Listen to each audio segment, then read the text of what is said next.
आज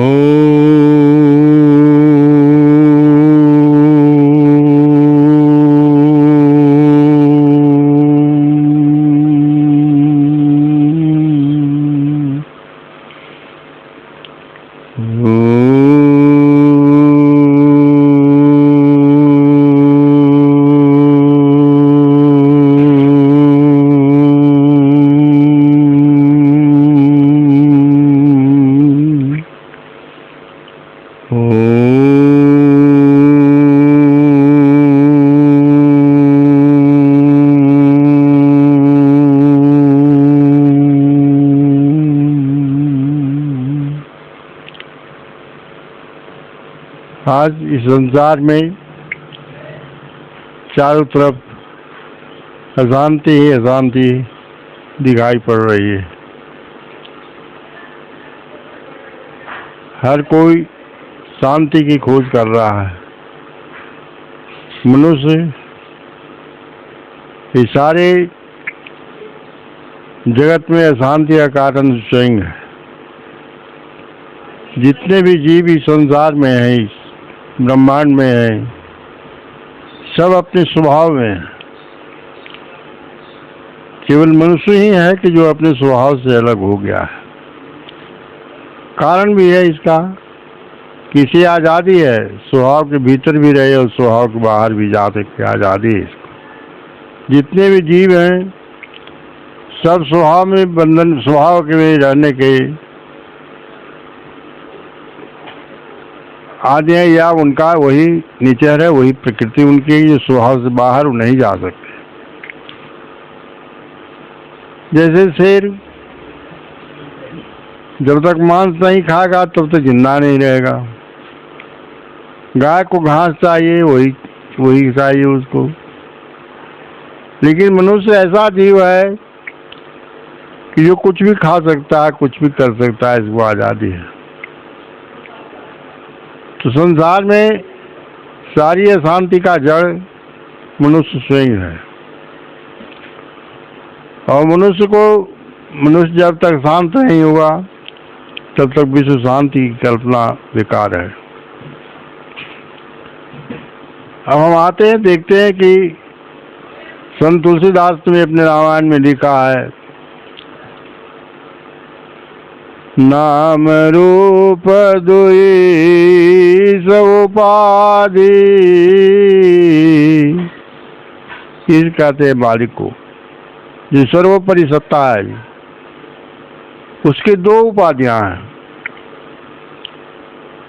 नाम और रूप। नाम और रूप कहने से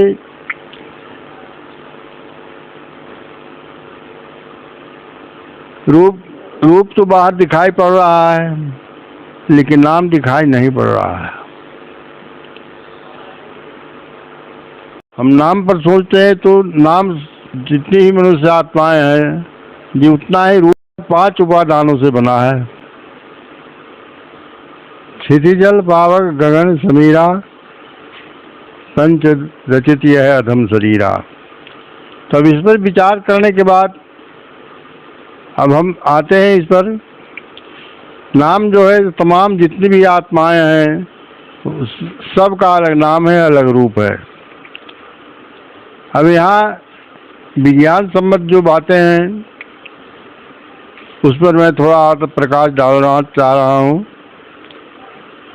संपूर्ण ब्रह्मांड में हम देखते हैं कि आत्मा ही इसका प्रधान है। मूल जो है वो आत्मा है। अथर्ववेद के अंदर आया है, जब राजा श्वेतकेतु ने जब विजय प्राप्त कर लिया तो उन्होंने अपने मंत्रियों को बुलाकर पूछा, बताओ अब कौन सा देश है, कौन सा ऐसा राजा है, या किस पर कौन बाकी रह गया जिसको हमारे राज्य के अधीन नहीं है।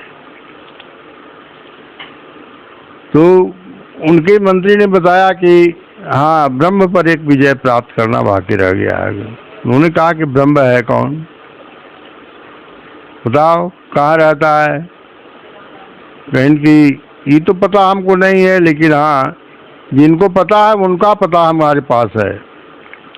इनकी बताइए। उन्होंने कहा कि आप ही के राज सुदूर प्रदेश में, आपके जाज के अंदर, ये जंगल के अंदर सुकेशा ऋषि हैं, तो सुकेशा ऋषि ही बता सकते हैं कि ब्रह्म कौन है, कहाँ है, कैसे है। इसका पता उन्हीं के पास है। राजा श्वेत केतु को जब पता हो गया कि एक बाकी रह गया है विजय प्राप्त करने के लिए, तो उनको रात्रि भर नींद नहीं आई, वो परेशान हो गए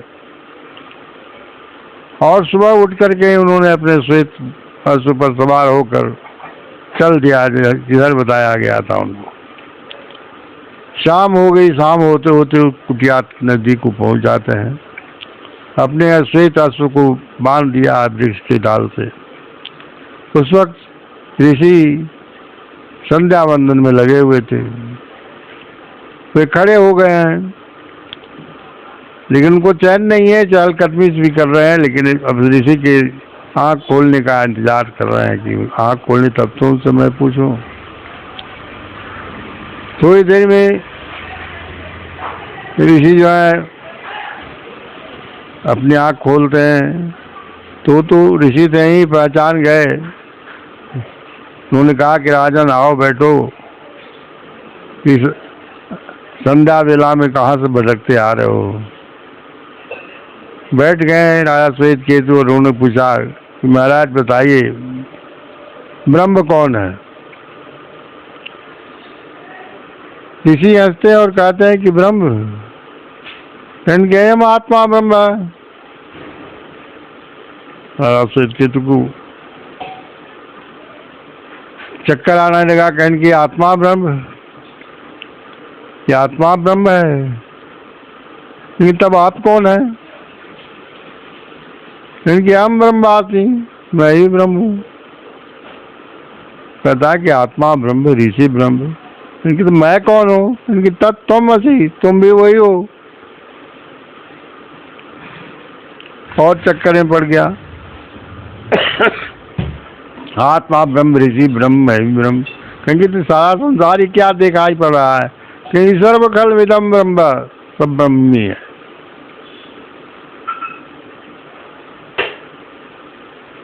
तो आत्मज्ञान कहने का मतलब मेरा ये कि विज्ञान को समझने के लिए, ब्रह्मांड को समझने के लिए, इस ब्रह्मांड को दो भागों में हम विभक्त करते हैं। इस आत्मा को दृष्टा भी कहा गया है। दृष्टा महर्षि पातंजलि के योग दर्शन में आया है दृष्टा शब्द। तो ये दृष्टा है, इसको अंग्रेजी में कहते हैं सीयर। और जो प्रकृति है उसको कब से कहा गया है दृश्य। तो दृष्टा और दृश्य यही नाम रूप की बात है। तो दृश्य में पंचभूत है जिससे हमारा शरीर निर्मित है, और इसी में ही आत्मा है जिसको राम कहिए, कृष्ण कहिए, अल्लाह कहिए, ईश्वर कहिए, गॉड कहिए, जो कह लीजिए, जो नाम उसको दे दिया जाए। तो science of seer and science of seen, दृष्टा का विज्ञान और दृश्य का विज्ञान, दोनों विज्ञान का ज्ञान होना आवश्यक है।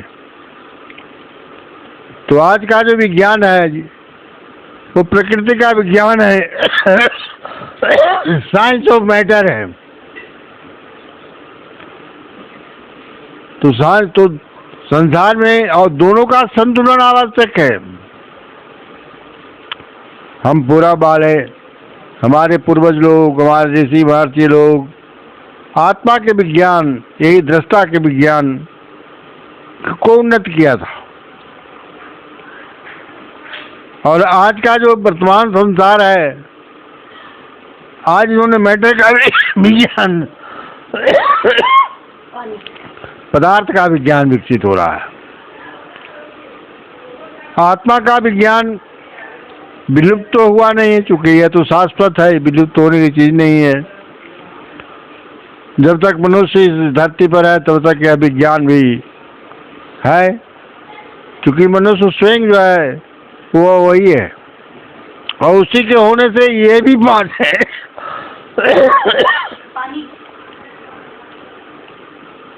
कहा गया है सृष्टि के विज्ञान में अथर्ववेद के अंदर ही आया है,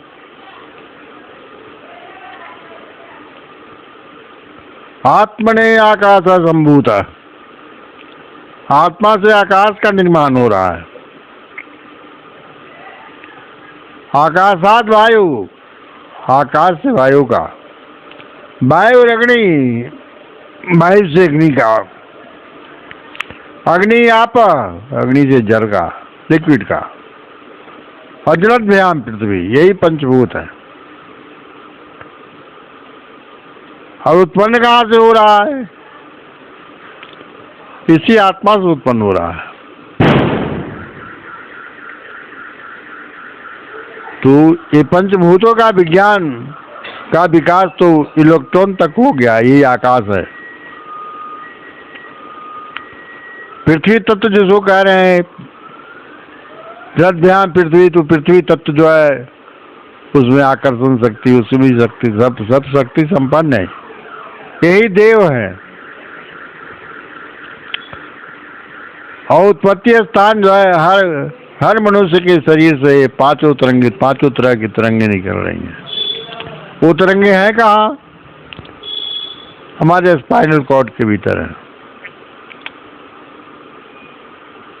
ये चक्र है हमारे स्पाइनल कॉर्ड के अंदर, 5 चक्र है, पांचों से पांचों शक्तियों का निःसरण हो रहा है। तो एक आत्मा, एक शरीर जो एक मनुष्य है, उसको आप बेष्टि कह सकते हैं, और संपूर्ण मिलाकर यह समष्टि है। अशांति का कारण एक ही है, दोनों विज्ञान का संतुलन न होना। एक पहला जब भारी हो जाता है तो झुक जाता है, एक और झुक जाता है।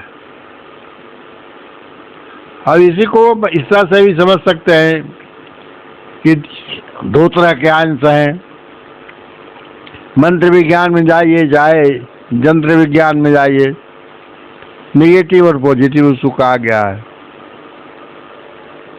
आत्मा जब बाहर निकलती है तो प्रकृति में निकल जाती है, यही पंचभूतों में निकल जाती है, पंचभूतों के रसास्वादन स्वादन में निकल जाती है, और तब मन हो जाता है। इसको मन कहते हैं। जो दर्शन में आया है, महर्षि पातंजलि ने लिखा है,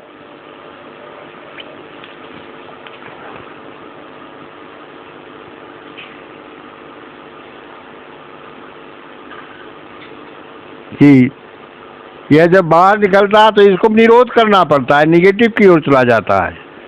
बाहर जो है प्रकृति जो है निगेटिविटी इसको कर सकते हैं, और आत्मा जो है वो भीतर है, वो नाभि है।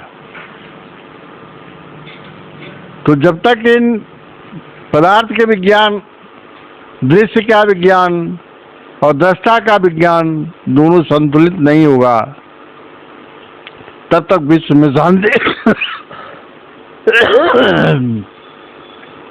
नहीं हो सकती। आज यही कारण है कि हम ऐसे मारक अस्त्रों का निर्माण कर लिए हैं कि संसार मिटने की स्थिति में आ गया है। 2 विश्व युद्ध हो गए। हम लोग तो पुराने ग्रंथों में पढ़ते हैं, राम रावण का युद्ध हुआ, इसको त्रेता काल कहा गया। और द्वापर का युद्ध हुआ, जिसे महाभारत कहते हैं, महाभारत हुआ, पढ़ते हैं ग्रंथों के अंदर। और 2 विश्व युद्ध इधर हो गए। इस विज्ञान की उन्नति हुई और 2 विश्व युद्ध हो गए, और बारूद का ढेर लग गया है। बारूद के इस ढेर पर बैठी है दुनिया। तो जब तक दोनों का संतुलन नहीं हुआ तब तक विश्व शांति की बात नहीं है। अब हमें निगेटिविटी से, इस विज्ञान से थोड़ा अलग हट करके दृष्टा के विज्ञान को भी उन्नत करना होगा हमें। भगवान शिव से कि बताए सबसे उत्तम मार्ग क्या है, परम मत जिसको कहते हैं, सबसे श्रेष्ठ जो मत है, जहाँ जाना जरूरी है या जिसके अंदर सब कुछ निहित है, वो कौन सा है? क्योंकि आप तो देवाधिदेव महादेव हैं, सभी शास्त्रों के ज्ञाता हैं, आप विचार करके बताइए। भगवान शिव ने कहा ज्ञातम सकलम शास्त्रम विचार्यश्च पुनः पुनः एकमेव सुनिष्पन्नम योग शास्त्रम परम मत। योग शास्त्र ही परम मत है, सर्वोत्तम मार्ग वही है, सर्वोत्तम ज्ञान वही है योग। तो माता पार्वती ने पूछा कि ठीक है, योग का ज्ञान प्राप्त करने से क्या हो जाता है, उसका फल क्या है? भगवान शिव ने कहा कि इदम ज्ञात्वा सर्वमिदं ज्ञातम भवति निश्चितम। योग शास्त्र का ज्ञान होने के बाद सबका ज्ञान होना निश्चित हो जाता है, मतलब आसान हो जाता है। तो दृष्टा का विज्ञान जो है वह योग शास्त्र के अंदर ही आया है हमारे यहाँ। और यह विज्ञान जो है आत्मा का विज्ञान का नाम योग है। योग का अर्थ होता है युज योगा, युज समाधि धातु से योग शब्द बना है। योग का अर्थ होता है समाधि, यानी आत्मा की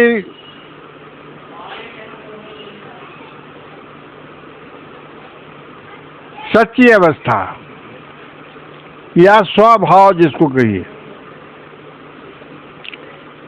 अपने भाव में, अपने रूप में, विशुद्ध रूप में आत्मा जो है सो आ जाती है।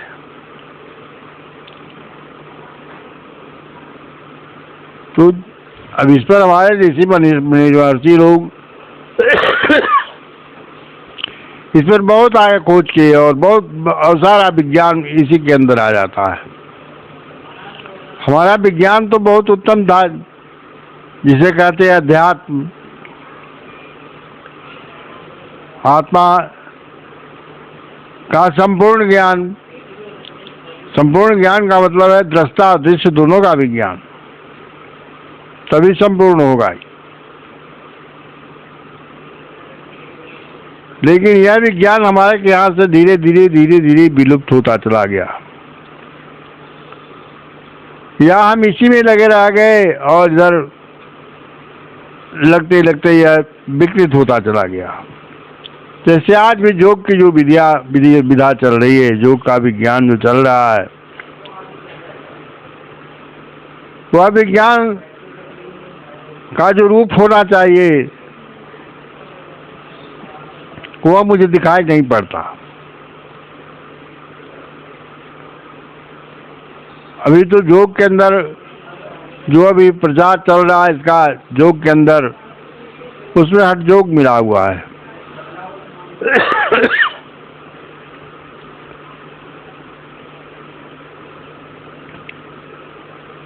क्योंकि योग के अंदर योग की 8 विधियां हैं, 8 इसके अंग हैं। यम, नियम, आसन, प्राणायाम, प्रत्याहार, धारणा, ध्यान, समाधि, अष्टांग वाणी, 8 अंग हैं।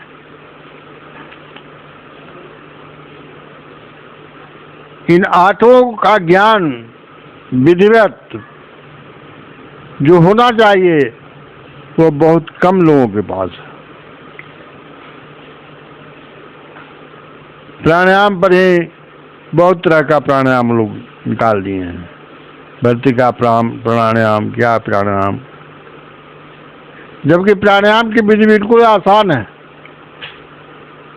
क्योंकि तो अभ्यास मार्ग है, अभ्यास की आवश्यकता है इसके अंदर, और इसको आज जो प्रचलित है जो उसमें और परिष्कार की जरूरत है। तो जब तक दृष्टा और दृश्य का विज्ञान दोनों संतुलित नहीं हुआ, क्योंकि आज के विज्ञान में औद्योगिक क्रांति पश्चिम के देशों में शुरू हुई। आज विज्ञान, आज का जो आधुनिक विज्ञान है, दृश्य का विज्ञान, प्रकृति का विज्ञान, साइंस ऑफ मैटर जिसको कह रहे हैं, उसकी उन्नति वहां से हुई और उसी ओर हम सब चल पड़े। हमारा देश भी उसी ओर दौड़ पड़ा। आज हम विश्व गुरु बनने की बात करते हैं कि भारत विश्व गुरु, तो विश्व गुरु तो था और विश्व गुरु की श्रेणी में यही हमारा ही देश आगे अग्रणी हो सकता है। दूसरे लोगों के पास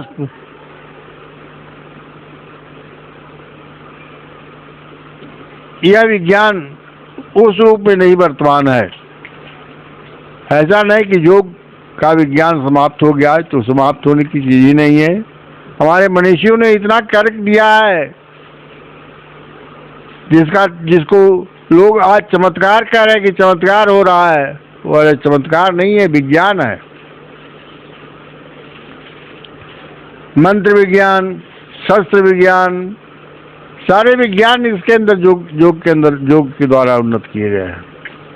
लेकिन आज जो साइंस ऑफ मैटर है, आज जरूरत तो उसकी भी है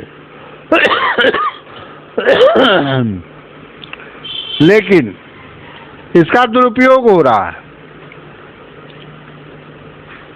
दुरुपयोग तो दोनों विज्ञान का हो रहा है, लेकिन असल में जो वो विज्ञान जो है, आत्मा का विज्ञान जो है, जहाँ उन्नत नहीं हुआ, लोग उलझ गए बीच में ही।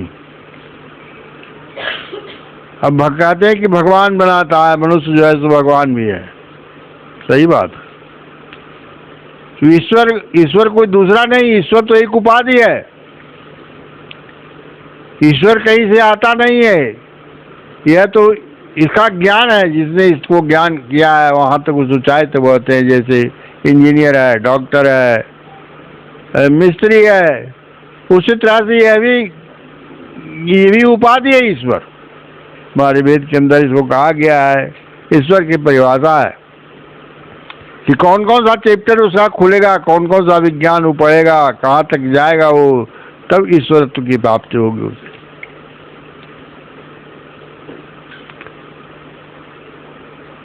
तो कहा गया कि ऐश्वर्यं च समग्रं च बिरजं च जसस श्रिय ज्ञान वैराग्य युक्तात्मा पुरुष विशेष ईश्वर। आत्मा को उन्नत करके निगेटिव से पॉजिटिव की ओर इसको अग्रसर करके अपने चक्रों का भेदन करते हुए जब हम सहस्रार में पहुंचते हैं,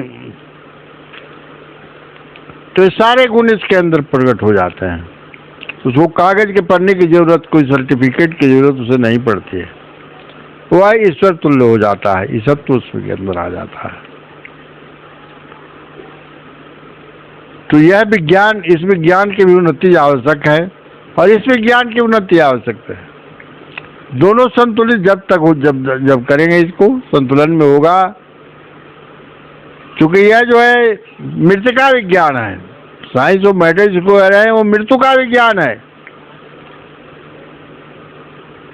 यह भी बिना योग के नहीं होगा। इसकी जितनी भी खोजें हुई है सब भीतर हुई हैं। बाहर में तो इसको हम लोगों ने लेबोरेटरी बनाकर केवल परीक्षण किया। आत्मा के भीतर ये दोनों हैं। आत्मा से ये उत्पन्न है और आत्मा के भीतर ये विज्ञान है।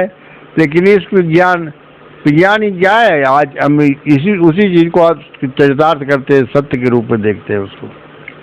हाइड्रोजन ऑक्सीजन मिलाकर पानी बनता है। जैसे भी हमारा देश चांद पर पहुंच गया, ऑक्सीजन की खोज हो गई उसमें, लेकिन यौगिक रूप में हुई है। अब हाइड्रोजन की खोज हो रही है। अगर हाइड्रोजन मिल गया तो चांद पर भी जीवन संभव हो जाएगा।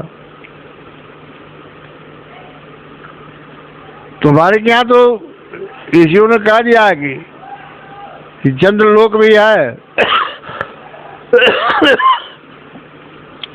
चंद्रलोक पर भी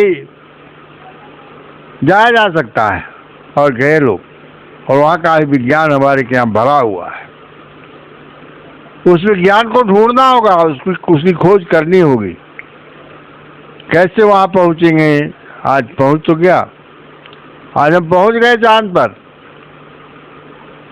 रोवर गया हमारा, अब मनुष्य भी जाएगा।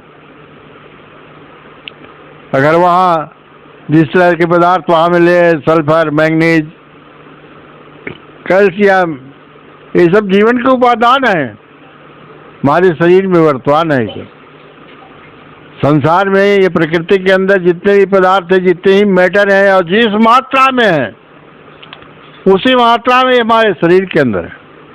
उसके अंदर जो कमी होती है, विकृति होती है, वही रोग है हमारा। तो आज मैं यही कहूँगा कि जिस तरह से हम साइंस ऑफ मैटर की ओर लगे हुए हैं, उसकी खोज कर रहे हैं, उसमें हमारे बड़े बड़े मेधावी छात्र लोग पहुँचे हुए हैं वैज्ञानिक बन करके, और उस विज्ञान को उन्नत कर रहे हैं। उसी तरह से दृष्टा का जो विज्ञान है, आत्मा का विज्ञान है, जो योग शास्त्र है, इस पर भी खोज होनी चाहिए। वैसे वैसे मेरिटोरियस छात्र, वैसे वैसे मेधावी लोग, हमारे बच्चों को बचपन से इसकी शिक्षा मिलनी चाहिए। और जो ईश्वर आने लायक है,